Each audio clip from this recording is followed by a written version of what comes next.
Let me tell you why you're here. You're here because you know something. What you know you can't explain, but you feel it. You felt it your entire life.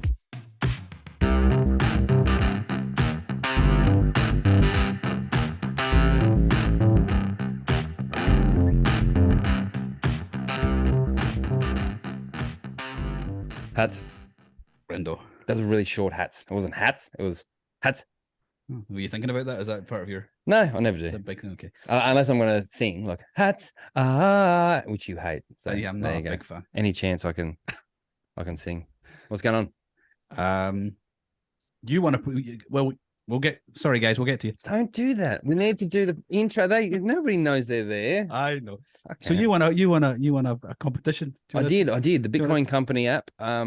I got a $21 gift card, which was US, so that equated to about $31. And a couple of sats as well. Do you know? And sats, bonus sats for that. So, which is awesome. I got a Rebel Sports bloody card, and I was that excited because it came through this morning that at lunchtime I drove to Rebel Sport. Did you? Oh, you didn't need to. You just fucking didn't need anything to see if it worked. No, that's right. And it worked.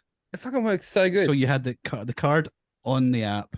Yep. You spent the card. You got some sats back. Yep. I got some sats because I referred you. Yep. The world's a good place. That's I right. got 14 sats or something. But it was funny because I was at the counter, right, and I was not nervous, but I'm like, fuck, these guys are this isn't gonna work. Yeah.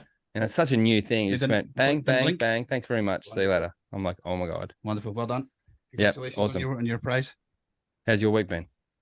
Yeah, should we introduce the guy? Oh, look at you, nervous. Yeah, all right, whatever.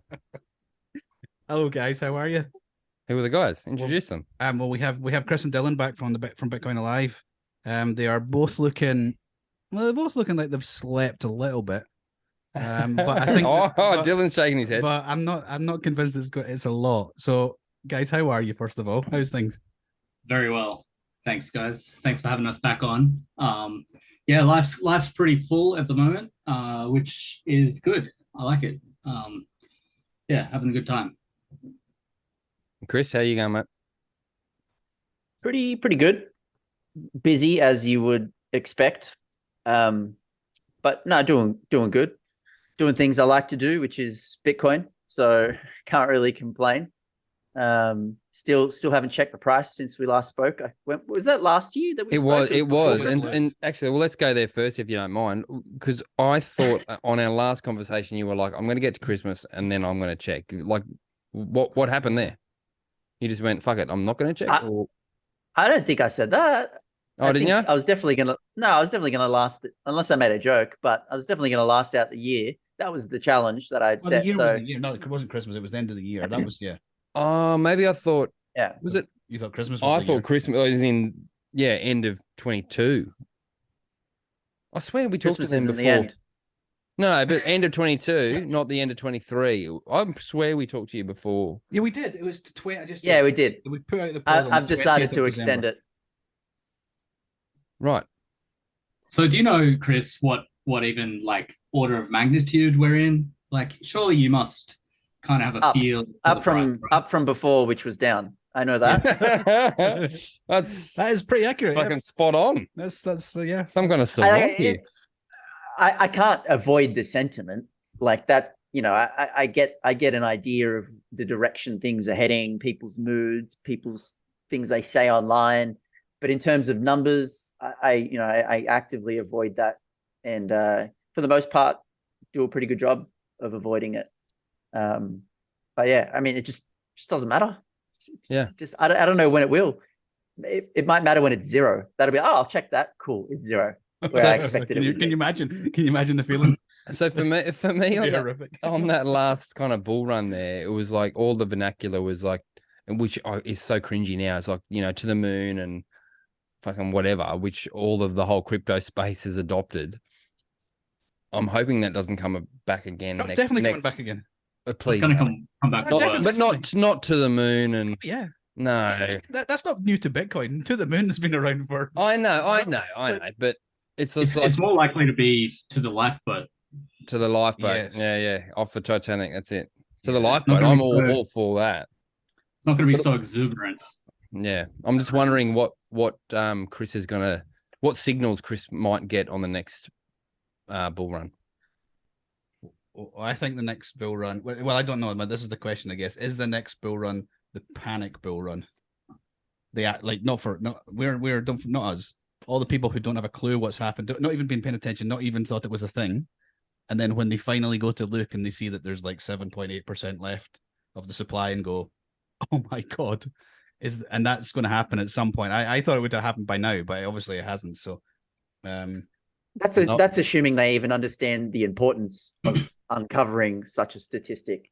Like if they did, they'd already be in, I feel, right? Yeah. Like they understand the principle of scarcity and whatnot. So if you're not here now, like, I mean, yes, there will be more people who are laggards to this, and obviously, but I don't know if that's the thing that's going to draw them in. Like, oh shit, look at the supply of Bitcoin; it's getting so low.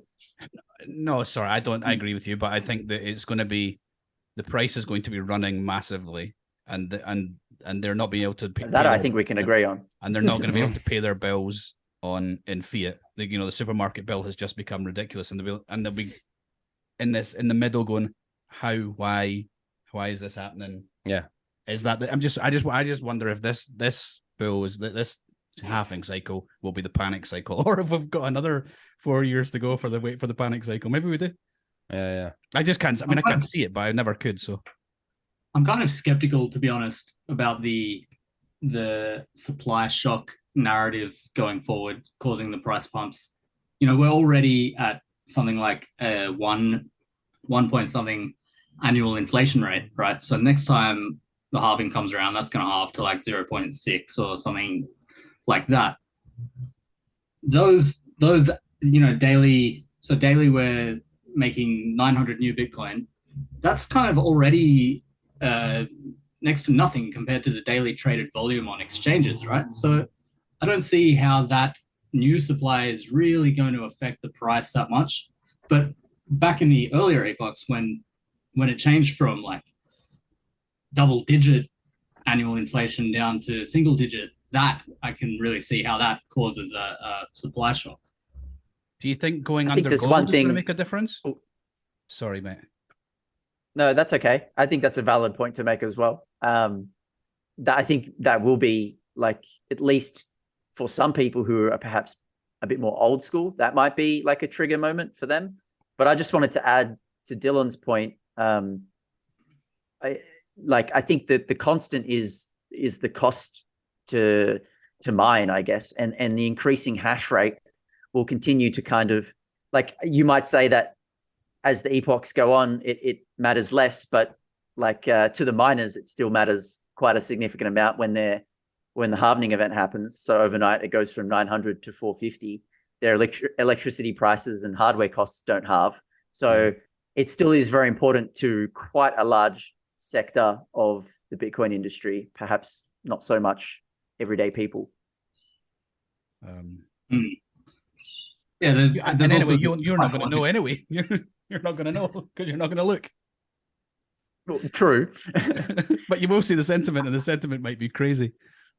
Yeah, I honestly don't know. Like, I just have no interest, and I'm not sure what will cause me to be interested in knowing what the price is. Did we ask this last time? Do you live your life? Do you live on Bitcoin now, or are you still operate in this hybrid world? Largely, I mean, funny enough, you mentioned, and congrats on the win there online with the Rebel card. That's huge. Thank you. But I don't know if you know this, but like I work for another company in the space called BitRefill, and that's what we do too. We offer gift cards to regular retail outlets. So you can come to us, give us your Bitcoin, and get a Rebel card or get a Coles gift card. So I'm a huge fan of it, and I'm glad to hear that you had an awesome time using it, even though you didn't really need anything. But like I use it a lot, like my groceries, flights overseas, whatever. Yeah. Like it's so convenient. Well, I know Ben BTC Sessions is a huge fan of BitRefill. I don't know if he's sponsored or whatever, but like, and if you are a person that's living on Bitcoin, it's an absolute necessity to you. Yeah, and I'm not plugging one company over the other. I'm in favor of all of them. Yeah. Right. For sure. I want them all to win. But it's yeah, if you're living on Bitcoin, you require it at this point. Now, I know some people would maybe argue, oh, well, you're still essentially converting your Bitcoin back to dollars and you're really only spending dollars, but you know, you're still using your Bitcoin.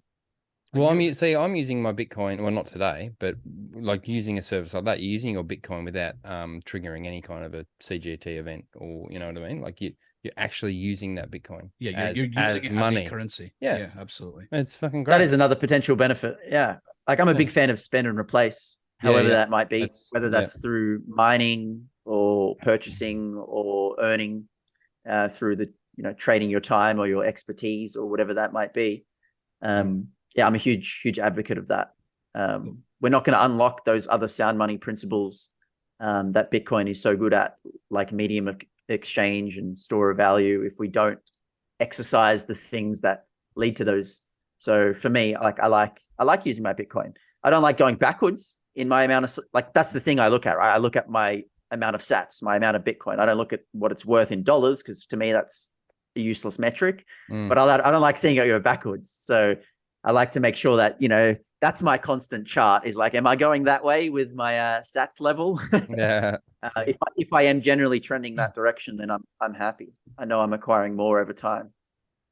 And so please. I saw a tweet, or maybe it was on Nostr today. Someone said that normies don't really appreciate how difficult it really is to patiently stack a good stack. It takes a long time. It's like Chris is kind of referring to, like, you want to see that number go up, and it's not easy. Totally. If you're able to have more sats at the end of the month than you had at the beginning of the month, that's a win. That's a win, yeah, for sure. It's as simple as that. If you're able to maintain that, and because there's going to come a point where none of us do, we'll all be going backwards at some point, because at some stage the value of it becomes so good that the stuff the amount you'll be able to buy is so small compared to what you have to spend, right? But you'll still need to earn, right? So you can sell your labor to earn more than you spend. You'll still need to have like some kind of financial discipline. Absolutely.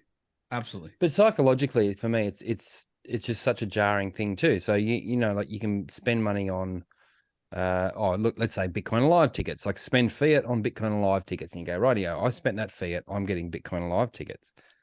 But when you spend the sats, you still got the Bitcoin Alive tickets, but you're also like, fuck, I'm also down sats. So it doesn't feel as good, because I know, yes, I'm getting value by getting these tickets, but I need to actually.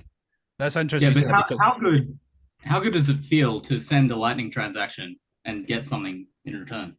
Like, yes. Instantly. Oh yeah. Like, Yeah. I love it. Like, any opportunity that I can do that, I'm going to be spending my sats. Yeah, definitely. Well, frankly, it was easier to. I did the same. I bought my ticket with Bitcoin just because I felt like I wanted to. Yeah. It was easier to do that than it would have been to do it with fiat. So cheaper too, because I didn't have the booking fee, right? But then I was, but I was, back to Brendo's point, I did have that. I really, I need to. If I'd have spent the dollars, I would not have cared. That's right. But because I spent the sats, I was like, I need to get them back. So it was like, as you say, spend and replace. But it comes back to that.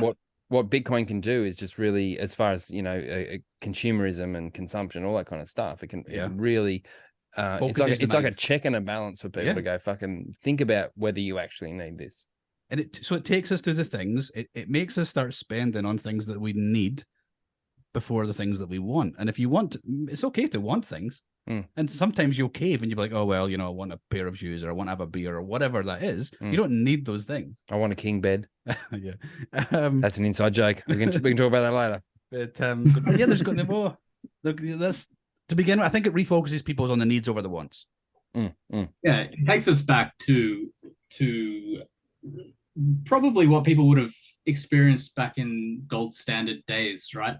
Like, today, people use property and stocks for money. They fill the purpose of money in today's society, whereas our money doesn't anymore. So, but with property, right, you got to save up for a deposit that could take years. It's not something that you can do incrementally. Bitcoin is just like actual commodity asset that fulfills that those qualities of money that you can buy $5. You can just add little bits to it, and I think that's kind of a bit of a mindset shift that we do have a real money now. Well, try going to Nostr and zapping someday a fraction of the value of your house. Right? Yeah, it's not going to happen. It can't happen. So, but you can send. Hate to say it, real estate's a shit coin. Well, I'm trying to. I'm trying to sell right now, so I get it. Yep. I like real estate still because it still has an incredibly high stock to flow ratio. Like it is, you know, the saying is they're not making any more of it, right? And it's true if you look at land, and if you look at quality land. The thing is, obviously, it's not fungible. It's not money. Real estate shouldn't be money. That doesn't necessarily mean that it shouldn't be an investment. That's my perspective, anyway.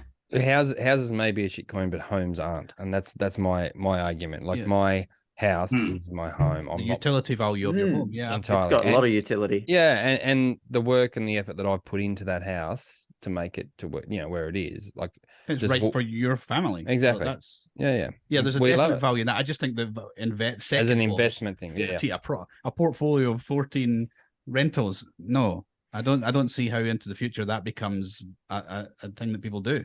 Yeah, like as a person who has one, it's a disaster. It's a nightmare to manage that. You have definitely shifted my perspective. Like I used to think like that I should amass a property portfolio, but now it's like, well, no, I need to really think about any property that I'm buying. I only want to buy property that I would be really happy to live in. You know, even if I am renting it out to someone, I'll have to have that fallback option of, I can happily see myself moving in there. I'm not going to buy some apartment out 100 kilometers away that I'm never going to go to just because it's an investment. So Bitcoin's, to me, really shifted my focus away from that into Bitcoin. Yeah. Would you, Dylan? So let's say you got a family home that you live in, you like your family home, but then people thinking about, I don't know, you like the look of Santorini and you're like, oh, that looks like a beautiful place. I could have a home that, let's say you become wealthy Bitcoin, right? Is that a thing that you then look to do? Or then do you just go, well, hang on, I can also rent a beautiful home in Santorini for a fortnight when I actually go there, and I don't have any of the stress, and probably in the time that you're holding the Bitcoin, the price appreciation is going to be massive, so you don't feel like you're even going to be spending any money on that place. I think it goes back to the original point that I guess it goes back to what type of person you are. If you can see yourself living there, and you like to do renovations and change things about the house and make it yours, and if you're spending 6 months a year there, then it's not really an investment anymore, it's a home. And in that case, yes, if it's an investment, then I think you really do need to assess, maybe I should just take holidays and pay extra to stay there, because the investment side of things in the long run is not going to stack up. Anyway, on that great tangent, sorry we took you down that road. So you came on, I think it was just at the back end of December. I think it was the 18th, 19th of December. And you hadn't yet released any tickets, pricing, all that kind of stuff. I don't even know if any speakers had been confirmed at that point. But you have now, I don't know where we're up to, must be up to at least 20 or something, maybe more. Oh, speakers. Man, I don't know how you're going to fit them all in. Every time you do it, I'm like, holy shit, this is a massive day. Yeah. So where there's a few more to come as well, but I think we're we've hit 30. Okay. We've definitely hit 30, I'm pretty sure. There might be one or two variants either direction. We might end up around 35 by the end of it. But there may be late withdrawals. I think we had one today as well. So I suspect one might occur. That you hadn't announced, but that pulled out. Is that what you mean? No, actually, unfortunately, one that we had announced, who now can't make it because they won't be in Australia at the time. So it's we literally just found out. It's not Canute, is it? No, it's not. No, it's not. He's coming. We're very excited to have Canute here. Not as excited well, as hats. I can see it from here. Jesus. Yeah. Yeah, Canut is one of the ones that we hadn't had it like when we last spoke. So he's one of our big announcements for the international speakers. But we've been going on a rampage, which I'm sure you've seen on our socials since we last spoke, announcing everyone almost every day or every second day until we got through the bulk of them, which is basically where we're at now. We're turning people away, unfortunately.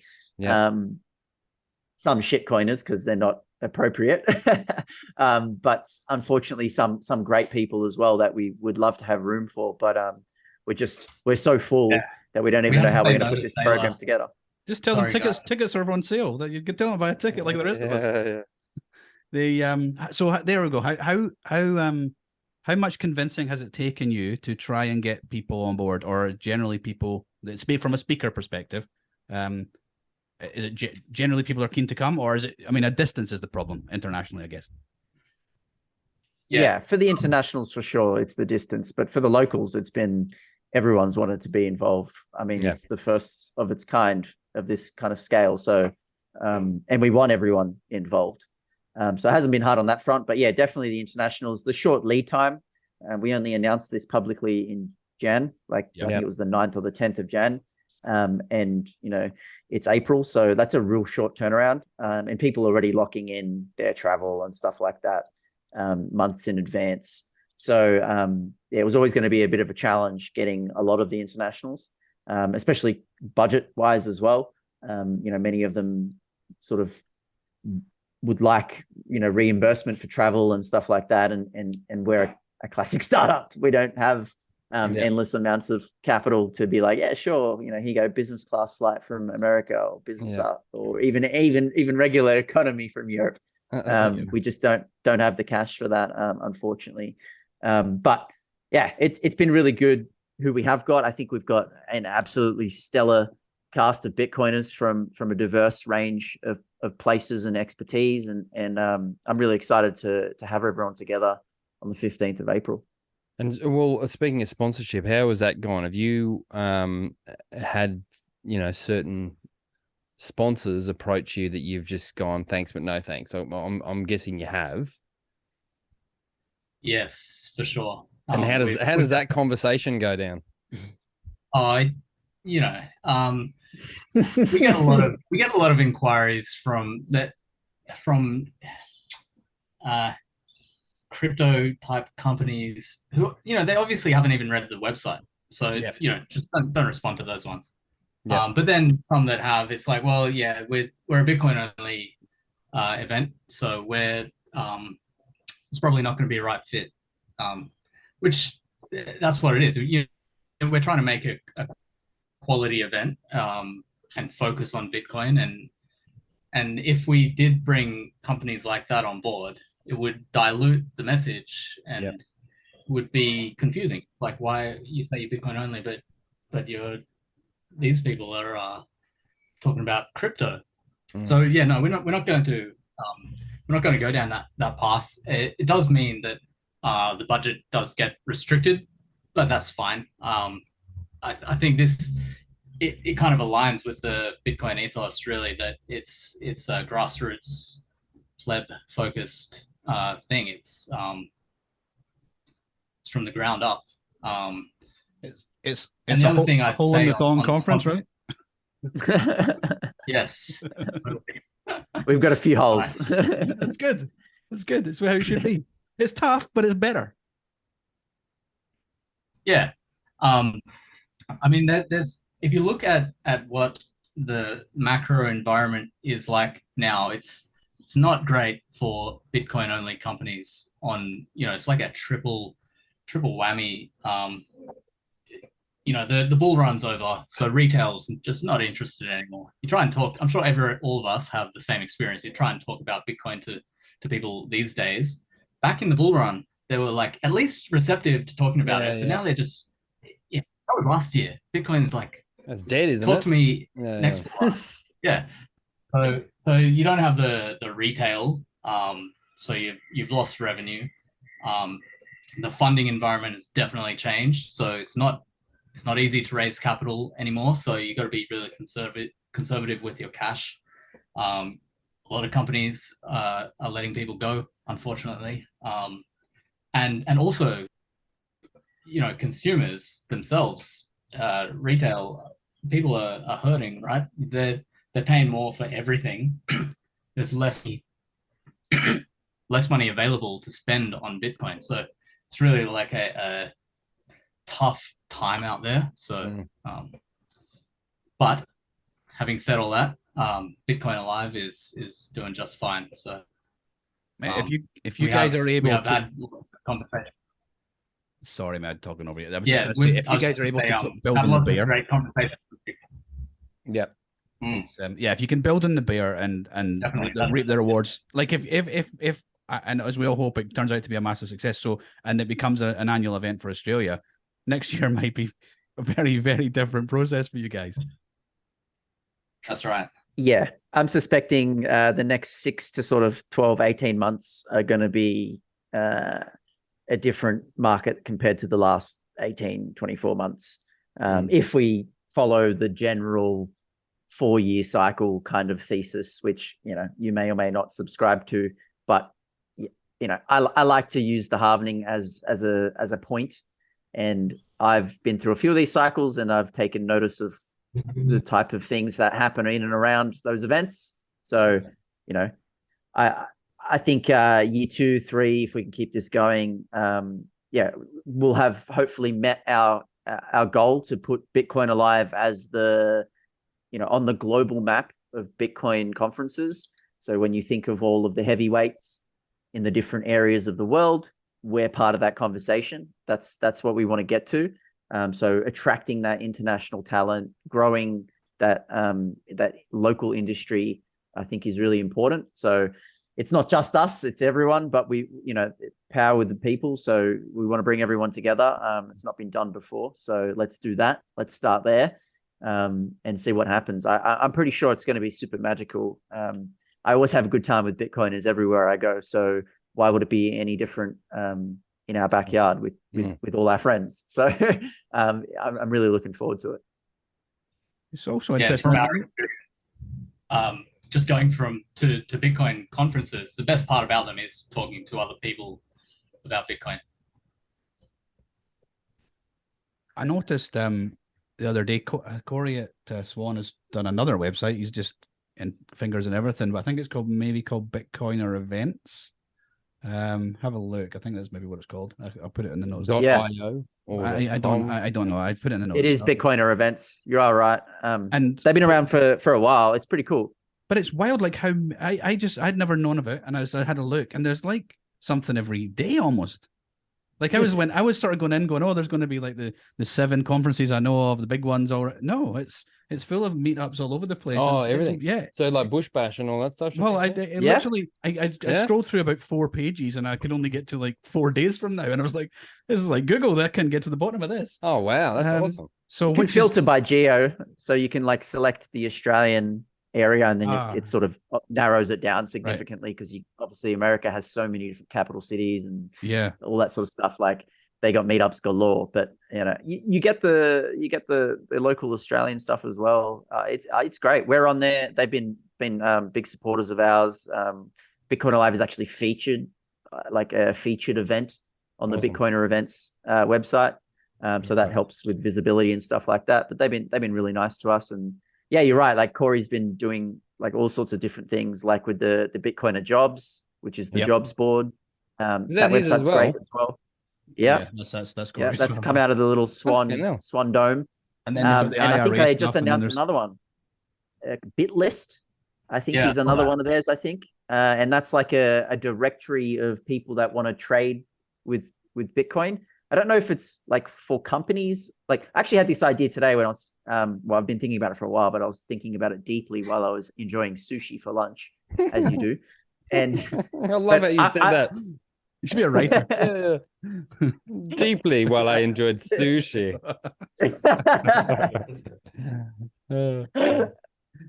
I mean, I enjoy my sushi. So me too, mate. I'm with you. and my thinking about Bitcoin as well. They're two very important things. But yeah, I wouldn't it be awesome for us to have like a local Australian directory where you could, and this is kind of also loosely inspired by a call we had the other day with another local legend in Qatar, who's going to be joining us at Bitcoin Alive from Ministry of Nodes. He was talking about how he wants to just come to Bitcoin Alive to meet other Bitcoiners so he can trade with them. Because, you know, us Bitcoiners are largely well overexposed and want to find other Bitcoiners, like we were talking about earlier, right? Like spend and replace, you know, going to get your groceries, doing all sorts, finding other ways to use Bitcoin. And so wouldn't it be awesome to have like a directory where like you, me, anyone, we could be Anon, we could just be Twitter, whatever, we could use Nostra, whatever like means of communication, but basically just a directory where we could say, hey, these are my skills, or the, you know, a place where we can go and go, I'm looking for a hairdresser or someone who can cut my hair that I can give sats to, or anything, just a handyman who can come and do some stuff or whatever. Like everyone just peer-to-peer trading, like good old days, just using Bitcoin as the medium of exchange. Like that'd be awesome. I don't know, I haven't worked out the finer details, but there'd be some sort of, I guess, review type system so we could like, you know, collectively come to an agreement that, hey, Dylan provides a good service when he comes to, you know, mow your lawn or whatever the hell Dylan does. That's awesome. I'm a more of a carpenter, furniture builder. There you go. It's like a network effect kind of thing. I think there's going to be one that wins, and it's probably going to be BitList, even though it's just launched days ago. It's just, you know, the marketing power behind the Swan Empire, and, for sure. and that group of people is kind of already game over, I would say. Having said that, this topic comes up a lot in the Bitcoin Sydney Telegram group, probably all the other city Bitcoin Telegram groups as well, that people are always looking for this kind of service. And I don't think it really, maybe it does exist. Maybe there are a few other Australian options available. So I don't know what they are, unfortunately. I don't think it does. And I think it actually has to come from someone in Australia. Like Swan will probably do a really good job because, like you said, they got the backing and they got the money and the powerhouse. But like it might end up gearing towards more business and more trade. But I'm talking like peer-to-peer, like from me to you, like not even a company. It can be a company, I guess, but like I'm literally talking like people in your area that you can buy veggies off because they grow stuff, or like a farmer that lives within 10 kilometers that you can give sats to, like the beef initiative stuff. Yeah. Like I'm talking true, like peer-to-peer, just a directory where it's like me to you. I don't know if that's what BitList might end up doing, and maybe they will, but yeah, I'd love an Australian one, just I can see that live as much of my life using sats. Yeah. I can see that taking off in places like Lebanon and Nigeria. You know, it's much more of a necessity for them, right? People who have Bitcoin, you know, there are like laws against using it or owning it and stuff in Nigeria, even though those laws are basically ignored, and you know, Lebanon is in a bad situation right now. So I think that type of stuff, it's needed everywhere. Yeah. I a while back I said to Hats, it's probably been thought of, but like the idea of like an eBay but BitBay, where, you know, the whole concept of like sell everything but your chair, you know what I mean? So like I've got so much shit at home that you know my wife puts on Facebook Marketplace or on Gumtree. But if you can just have a place where you can go, right, this for Bitcoin, I mean, it's probably going to come eventually. But you'd probably accept half the amount for sats as well. Fucking oath I would, right? You want it gone. You want it gone, and you get some sats out of it. Then why not? Yeah, I mean, I came through.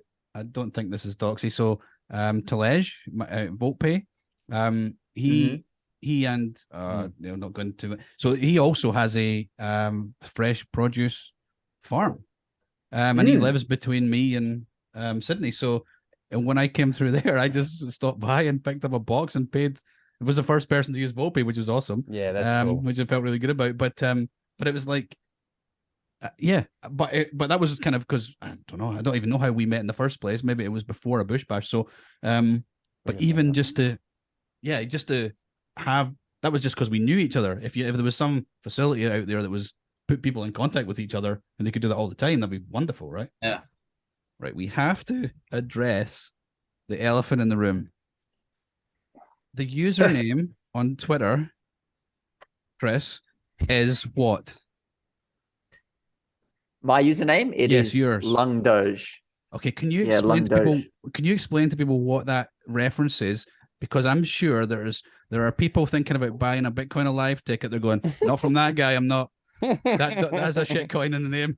Address the issue. Yeah, I can see how that can come across. And well, the real story is, so I'm a big dog fan. I'm a dog guy, and I got my first, I guess, my dog in my adult life, Twigs, back in 2016. I adopted him as a big, long, sleepy greyhound, and he'd been with me everywhere the last 6 years. Essentially, we moved to Queensland, we lived in Victoria, we lived in Sydney. He'd go camping with me, like literally man's best friend definition sort of stuff. And so the username is based off him. And I wanted Long Doge because he's a long dog. He's a greyhound. They're very long, and he's exceptionally long as well. But I couldn't get that, so I got Lung Doge because a U is almost O. I don't know what the rationale there was, but yeah. And so when I mentioned that, Doge is simply him, the actual dog, not Dogecoin or some meme coin or anything like that. I've never owned any Doge, and I don't intend to ever own Doge, other than the real thing, the commodity. It's important to note that before it was a shitcoin, Doge was a meme. You know. Yeah. The doggy thing, yeah. Doge, yeah. Yeah. Who is that Australian guy that made it up as a joke? Oh gosh, what's his name? The name's eluded me. He like abandoned that years ago though. He kind of went all like anti-crypto and like did this big, it's all a joke and it's all terrible and yeah, I don't know. Which it is. It's great, isn't No, it? I think he was also putting Bitcoin into that collection of rant, if I remember correctly. I don't want to misrepresent, but I think that's how it was. Yeah. And I was like, well, I agree, Doge is shit, so it's true, and everything else, but Bitcoin maybe not. I still think that's got some specialness to it. Maybe not. He must have realized how easy it was for him to make a copy and get people interested in it and make loads of money, basically like copy pasting. But he didn't realize how hard it was for Satoshi to start the first one and then eventually step back and have it self-sustaining without any influence from any one person. So he obviously didn't know much about Bitcoin. Yeah. So copy paste coin. Maybe that's a good idea. Copy paste coin. That's a someone's probably done it. Somebody's probably bought it. Like, like it's like the ticker Control C, Control V or something. Yeah, Control V coin. when you buy it, you're Control C'ing. When you sell it, you're Control Ving or something. So don't, man, you're giving somebody an idea. That's right. So last pod we had Daz, and then Brisket's kind of crashed the party, and he was sitting outside and he had like a fucking cricket just going off. Oh yeah, he did. And Dylan, you're sitting there with this beautiful open window, and then was it crows or something flying past? I thought the noise was coming from outside. No, I'm sure it was this one. I got crickets and crows. There you go, crows. I can hear that. Yeah, I like it. Don't shut the windows. It's too good. All right. Let's go. Let's talk a little bit about Bitcoin Live, shall we? Oh, maybe that's an idea. Let's talk about Bitcoin Live. I just got an email through tonight because I'm on the list, like the email list, and you got a panel, Bitcoin versus CBDCs. That's going to be good. I know three of them. Who is Tarek? I don't know Tarek. Tarek's more kind of came a bit out of nowhere, to be honest. I didn't really know him prior to sort of Bitcoin Alive. I think he might have reached out to us through our website when we put up a speaker form and sort of gave himself a bit of an introduction. He's a gentleman from Adelaide. He's a surgeon at the Royal Adelaide Hospital, and he basically had some ideas, or has some ideas, about how Bitcoin could assist and, I guess, impact health and health funding. And I mean, I'm not entirely sure because it's not my expertise, but I'm looking forward to hearing what he has to say. But he also recently put out like a response to I think it was the token mapping paper that government or some body, or to be honest, I don't look at much at this stuff, but he put out a response, and I think it was directly addressing CBDCs. So he's quite passionate about Bitcoin, and I guess not so passionate about CBDCs, to the point where he's written a paper in response to some of the token mapping commentary in the Australian government. So yeah, it should be an interesting panel with Pete Wynn, Catan as well, who is entirely passionate about seeing Bitcoin succeed against CBDCs. And it's going to be moderated by our good friend John Pratt, who's the man behind Bitcoin Sydney meetups, the longest Bitcoin meetup in the country. So that should be a really cool panel. That's excellent. A lot of the speakers are excited about that panel, actually. So it was an easy one to form. We had to fend people off from this panel. Everyone. Oh wow! Yeah, I bet. That's going to be good to watch, because John's never quiet about coming forward, and Pete will get his word across, as will Catan. But because I didn't know Tarek, I went onto his Twitter profile and it says Associate Professor, University of Adelaide, colorectal surgeon, Royal Adelaide Hospital, and Adelaide Private Surgeons. Oh, you might know him. You probably. You're an asshole.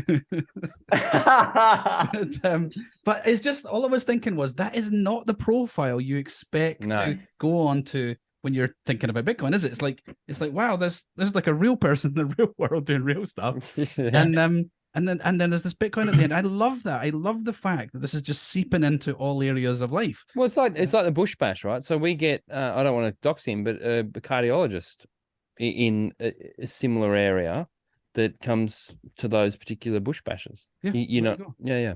It's you're just not aware of it. You're like, this is seeping everywhere. This is a virus that's spread everywhere, right? Yeah. But you can't stop it. It's for everyone. Yeah. But exactly. I was going to say that exactly. So it looks like Jake Woodhouse has just put out a pod with Tariq. So if you want to learn more, sorry to chill someone else's podcast on your podcast. Fuck Jake. Jake. Hang on. Conferences should we recommend? I'm going to beat cut it out. I'm going to cut beat it out. Off you go. No, that's great. I'll listen to that. Anyway, so Tariq's going to do a presentation as well on how Bitcoin can help healthcare. I think that keeps rising year over year. It's much more than the CPI. It's one of these high level things because it relies on skilled labor. So obviously we know that Bitcoin can be one of these things that can assist there. But yeah, I'm really interested to hear his thoughts on that as well. Definitely. I just want to hear, like, I remember thinking about this before, like, if you wanted a professional, any service from anyone, I'm at the point now where I'm like, oh yeah, I really need a painter. I wonder if I can find a Bitcoin painter, because I know that guy's going to do a good job. Like, that's my thought process. Genuinely, like, he'll be on my directory once I get it going. Say again. These people will be found on the directory, whether it's built by myself or someone else. Like, this is everyone wants the product. Definitely. Definitely. And whether, I mean, right now, maybe there's... Exactly. It's like wanting to support local, you want to support Bitcoiners. But not just for the support of Bitcoin, because I want to support, because I want the person to, this is purely selfish. I want the person to paint my wall that is a good enough critical thinker to have understood Bitcoin. Because if they're good enough at working that out, they're going to be I swear they're a better painter. I swear it. Okay, so what you actually want is a list of autists. I do. I do. All right. I do. It's Yeah. Anyway, I feel like we're not talking enough about Bitcoin Live. So let's go. How are the stress levels? Or how have they been? Is it getting worse as you get closer? Is it getting better as you get, more kind of, I guess, of a concept of what's actually going to happen on the day? For me, it ebbs and flows. Yep. Like we've had some highs, we've had some lows. It's almost day to day at some points. Some days like we got some big wins. That's real good.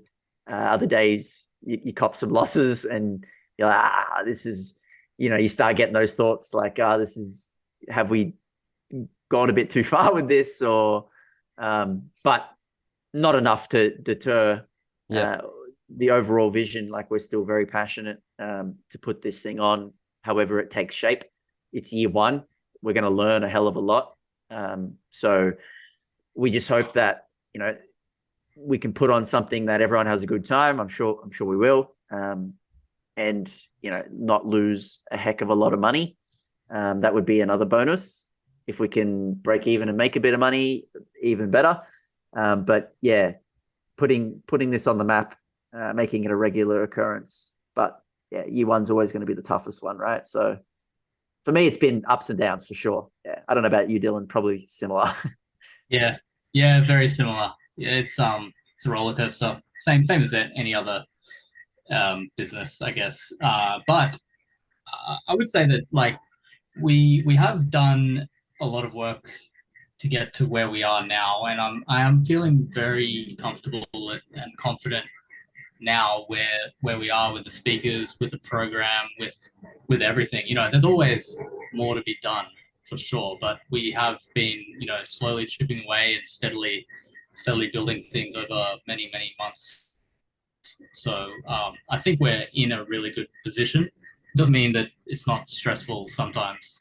But yeah, at the end of the day, we're going to have hundreds of people who care about Bitcoin in the same place talking about Bitcoin. It's going to be great. It's going to be really fun. I guarantee there's going to be two people in the room that day that are going to get together, never met at all, and they're going to get together, going to really enjoy each other's company, and they're going to create $1 billion business. That's going to happen at your event. It's going to happen. Yeah. Or I hope so. $1 billion, a lot of Bitcoin event, lots of right. $1 billion Bitcoin, $1 billion Satoshi company. Yeah, maybe. I mean, maybe. Yeah. I hope so. Huge right now. I hope so. Yeah, that's definitely one of like my major motivations is to kind of bring all the people who care about Bitcoin together in Australia together to kind of foster these types of conversations and to kind of loop us all together, get to know each other better, so that these types of things can grow and seeds can be planted and grow. Because we shouldn't also kid ourselves that there are going to be, as the transition happens, there are going to be tough times for a lot of people, and to network at an event with people who give a shit about things that you give a shit about is going to be beneficial for people in the next. Well, it solidifies conviction. I think these events, definitely, which is really important. The format of the day, so speakers wise, panels wise, stuff out the back bar. What are you thinking just now? Can we tell people that? Yeah, sure. Yeah, we can get into any of those details. So there'll be two separate tracks. The main stage where I think we touched on some of this stuff in the other pod, but the vast majority of the sessions will be like group style sessions. So either like a fireside interview or a chat or a panel or a moderated discussion. There are some single presentations for a few people on that main stage, but predominantly it's more group stuff. And then we'll kind of simultaneously have a second stage in an upstairs room that can fit, 200, 250 people. And we'll have, a whole bunch of more content on that stage running for like 6 hours of the day as well. This is how we're going to be able to fit everyone in. But yeah, on that side stage, there'll be more. I think there's only one, maybe two panels. The much of the content there will be, presentations, workshops, mostly delivered by a single person. So a bit more hands-on, a bit more intimate. So people just kind of pick and choose the things they want to go to and just rock up, basically, yeah? Yeah, I mean, look, we can't be in two places at once, so we'll do our best to try to use common sense in putting the program together where obvious things aren't clashing. But you know, it's a difficult thing to balance. Someone's going to be on stage somewhere at the same time as someone else, probably. But yeah, we're putting the final touches on the program as we speak. We're hoping to kind of have it internally finished by the end of this week. And then, you know, maybe there'll be some finer touches over the coming days, the week following. But more or less, we want to have it ready very soon. And then we're going to go public with that. We found that like a lot of events tend to release the content and program really late, like sometimes even just days, like or a day or two before the event. And I always found that really confusing. I'm not sure if that's like an industry standard or it's like one of the things that they forget about, or like for us, it seemed like a priority. So we got on it fairly early. But for whatever reason, I'm not sure. We want to make sure that we give people at least like a fortnight or so minimum to consume the content and to get an idea of, okay, where do I want to be? So if they want to map out and really get most bang for buck, many Bitcoiners will just rock up and go, that sounds good, I'll listen to that. But some people might, you know, really go, okay, I really want to hit stuff on self-managed super funds. I know that's happening at 3 p.m, whatever. Okay, circle that one in so they can kind of plan around that for the day. But there'll be breakout areas. Like we mentioned this last time, I think, behind the sort of main stage on the ground floor, there'll be like this sort of chill out bar area where there'll be lounges, pool tables, a bar. That'll actually house our exhibitors as well. So that'll be the area where you can take a look at the exhibitors and have a look at what they're showing off. And then that flows out into a beer garden out the back as well. So, you know, if people want to go outside, get some fresh air, have a drink, maybe have a quiet sit down with a couple of people at a table and just talk about whatever, they can go do that there as well and be away from the crowd, so to speak. We've also got a VIP section upstairs. So probably a lot of people are not familiar with the venue, but it's a 2-level venue. Down the bottom is a huge wide open space. As the name suggests, it's a roundhouse. It's a circular building.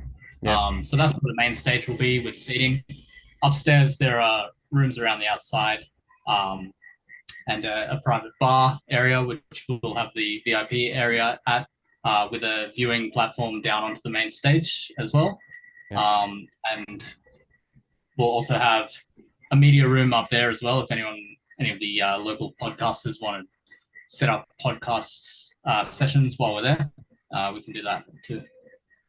So we'll be up there, obviously, in the VIP room. We're not working. Are we working? I thought we were going to. No, but we're I don't know, whatever. Well, I think last time you guys were going to like forge some VIP tickets. Weren't you going to do that last time? Yeah, we were. Oh, hey, he's memory, boy. You were going to make a medal or something, were you not? I don't know what I was going to do, but yeah.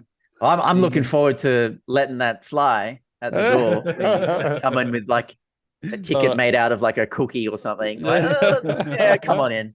What kind of cookie though, man? Like I can get anything sorted. Surprise me. Just to correct that, actually, the media room I think is actually going to be downstairs. I don't know if someone said it was going to be upstairs. Sorry, it's going to be downstairs. The VIP room, which will have like a little area where we'll run in some food during the day. They'll have like some tea, coffee, snacks, little finger food platters and stuff like that. And like Dylan said, they'll have their own little private area to mingle, and also a viewing deck on the upper floor, which is quite nice, overlooking the stage from above.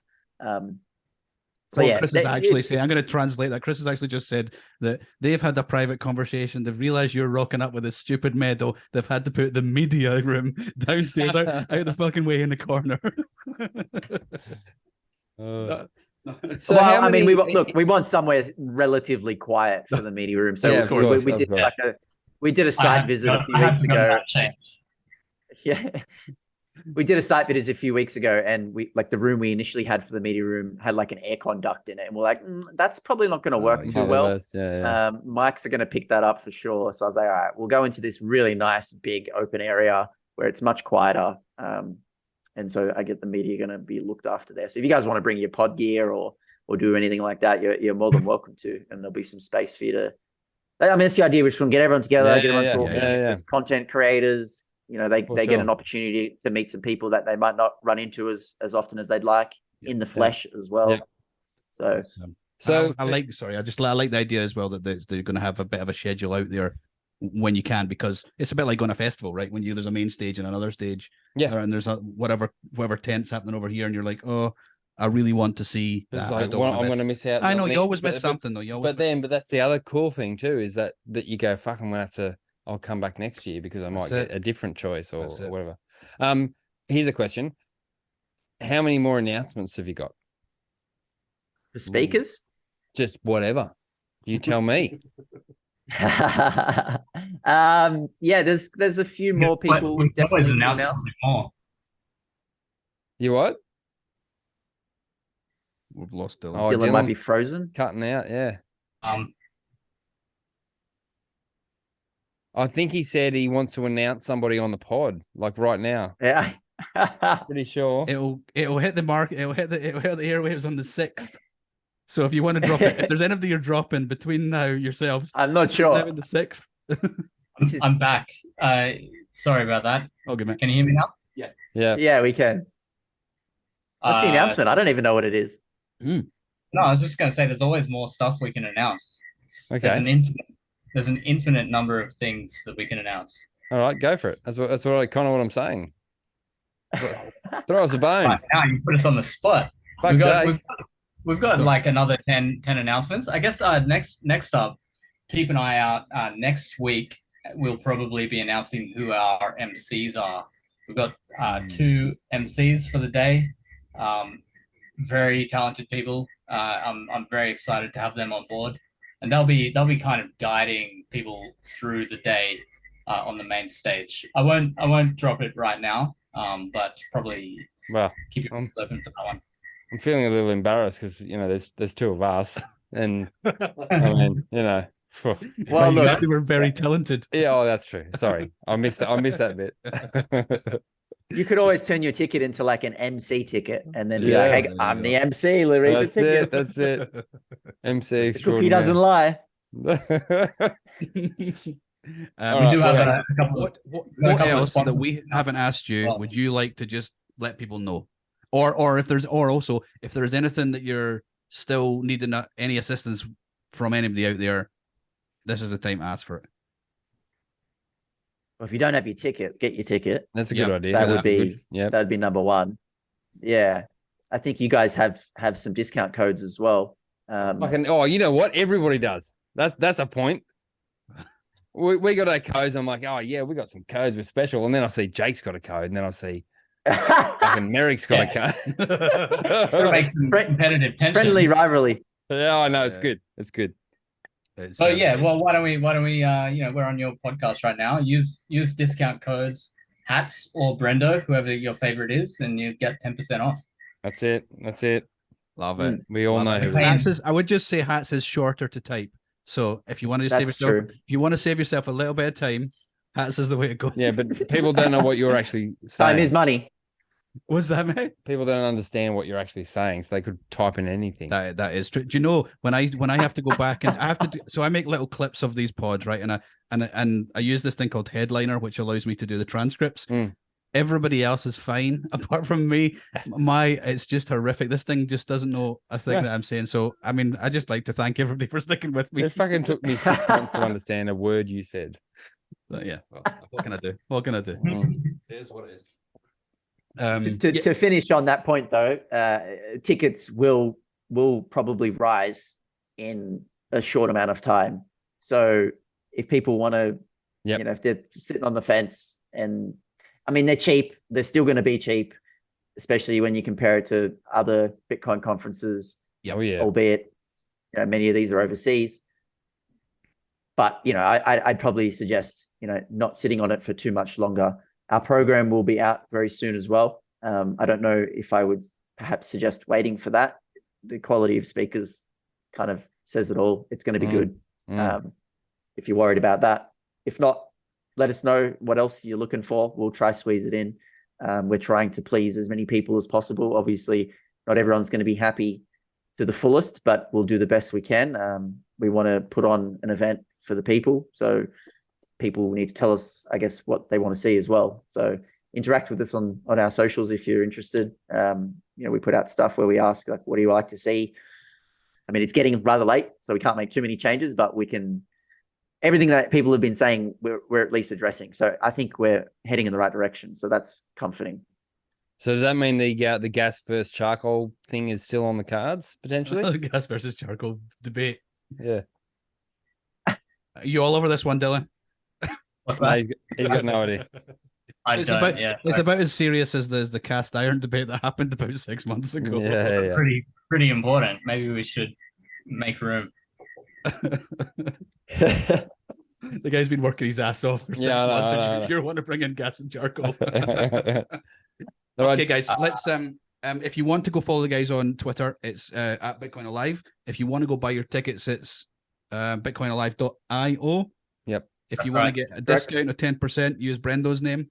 If you want to be cooler, use mine. If you want to follow these guys, it's Lung Doge, nothing to do with the coin. Or Dylan, are you just Dylan? Are you just Dylan Murray? Or are you? That's taken. There's a lot of us. Dylan Hash Murray. Okay. Hash, referring to my love of Hash. Things. Bitcoin mine. Yes. All right. Cookies it is. Cookies. Cookies it is. I should also say. You know the funny thing? Yeah. Go on. I'm actually baking cookies right now. Well, Yes, my girlfriend's baking cookies right now, but Oh, good.